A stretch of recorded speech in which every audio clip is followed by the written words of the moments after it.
Welcome back to Outriders. In this video we are reviewing the game, and I want you guys to know that I have not yet completed the story. I have not been following the story as such. I've been skipping all the cutscenes, and I haven't experienced any of the expeditions because I'm not max level yet. So this is basically a review on the early days of launch, the gameplay itself, how it feels, how it runs, everything like that.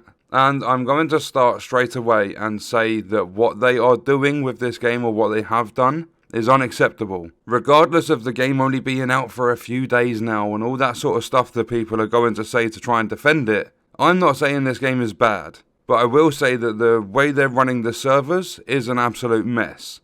On launch day, the servers were actually fully down for about 2 or 3 hours. The following day, at exactly the same time, the servers went down again. But this time around, when they brought the servers back online, they brought them online for the entire world besides America. Then they wanted to see how things were going and then bring the American servers back online. We have had several issues in the game besides the servers, but the servers are the main thing because this game is an always online game, even if you're playing solo. And the reason I'm saying it's unacceptable, because obviously it is very early into the launch of the game, the reason it's unacceptable is because they had over the month before the game released to sort these servers out because they ran an online demo. Not only that, but with the bugs in the game, they are unacceptable too, because this game was delayed 3 times. I've seen games that have never been delayed come out in a more polished state, but it's not just Outriders. The blame doesn't just all go to them. Like the people that developed it, the people that published it. This is happening across the entire gaming industry. The majority, if not all, of the AAA games that come out. And the developers might try saying it's a AA game,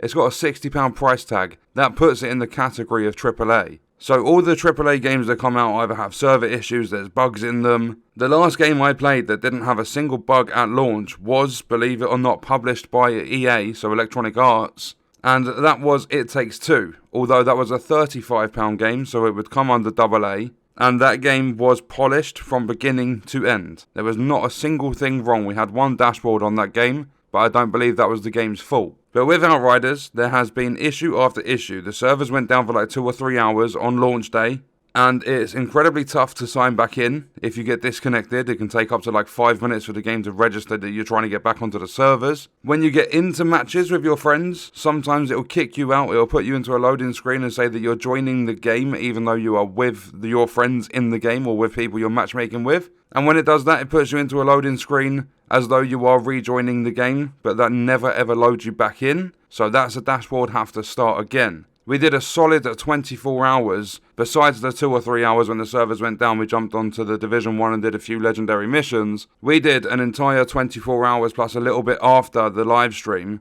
And we had over 20, possibly around 25 disconnections from these servers. Whether that was being disconnected, whether it popping up saying join in game, or whether someone in the group was being kicked back to their dashboard on Xbox, they were all, I'm going to say, server-related issues, or at least game-related issues. There has also been a lot of bugs we've experienced. We've had weapons kind of like not appearing, like none of your HUD loading into the game with you. We have issues with the restock boxes, only the ones that are at the travel flags, because the game prioritizes the flag over the ammo box, so it doesn't let you pick up ammo. It keeps chucking you into the map to try and travel somewhere. We've had a lot of desync issues, so where you're shooting enemies and they're not actually taking damage. There has been a lot, and we've also had a progression blocker that completely blocked us being able to progress with the game. We were in a group and there is a boss. I won't go into too much detail. This isn't a video about spoilers and story and stuff, but there is a boss called Bailey, and when we were trying to take her on, it kept kicking us back to the dashboard. It kicked me back to the dashboard. I was the host. I loaded back into the game, got Pete and Turtles back into the game at the time, loaded back into the Bailey boss fight, and it dashboarded again straight away. And there was no way to avoid it, because as soon as we loaded into the game, it would instantly put us into the cutscene. We didn't have to interact with anything, it just forced us into that cutscene. So what I had to do was actually jump into the game solo, take Bailey down, and then invite Pete and Turtles back in. So there was a workaround for it, but there was still a progression blocker for us in the game. There has probably been some other issues that we faced, but off the top of my head, I can't remember.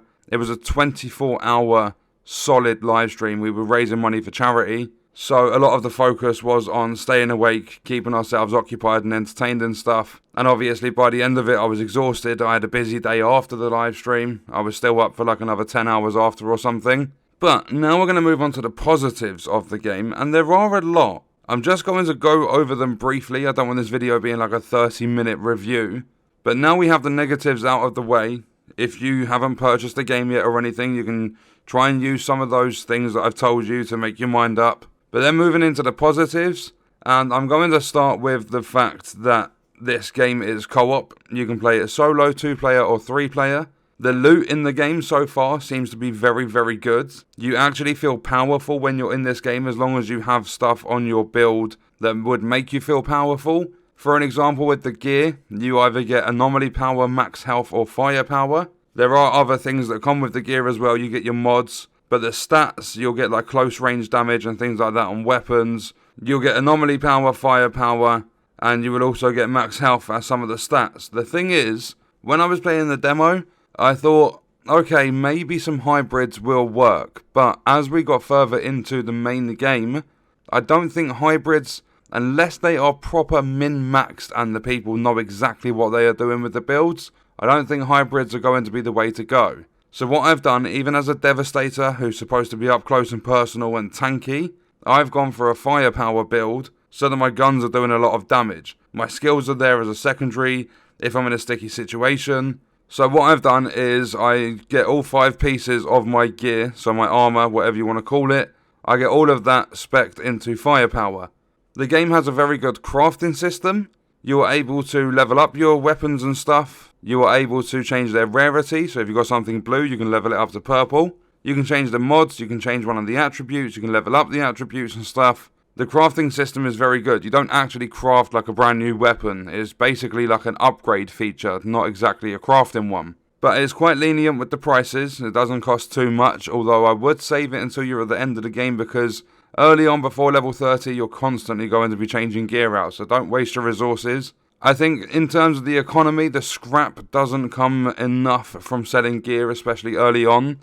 Because I've gone to a vendor and seen weapons and pieces of gear costing 40,000 scrap. That would probably take maybe 20 or 30 purples selling them at the vendor to get that many. Or get that much scrap. And obviously there are other resources and there's mods and stuff that you want. So it's not that easy. It's going to be a little bit grindy.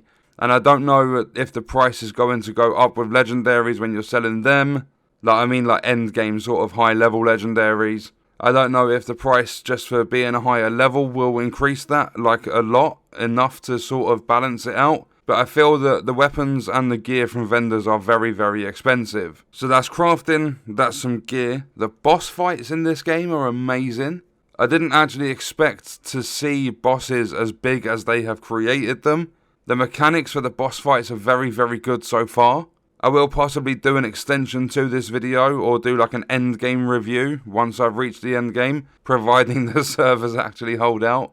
I don't want to be like 3/4 of the way through an expedition and then have to start the whole thing all over again because of a server issue. So I'll probably be waiting until the servers are stable for that. But the bosses, you get them massive, you get mini bosses all over the place, and there's a decent amount of enemy variation, like there's different archetypes and stuff for the enemies. The overall gameplay itself, the combat is smooth, the cover system's smooth, there's actually destructible cover. So there might be some like planks of wood that enemies are sitting behind, and you can just destroy the wood. The enemies kind of get scared and like jump and they stand up, so you can eventually kill the enemies once you've destroyed their cover.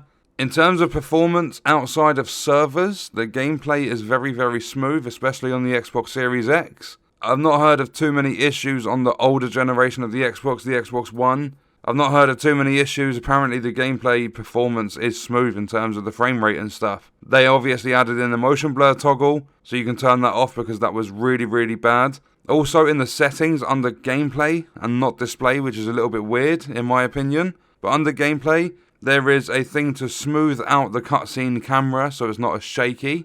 If you literally go pause options, look at the bottom of your gameplay tab without moving anything on the screen, like without going down the menu, and you should see the camera smooth option there.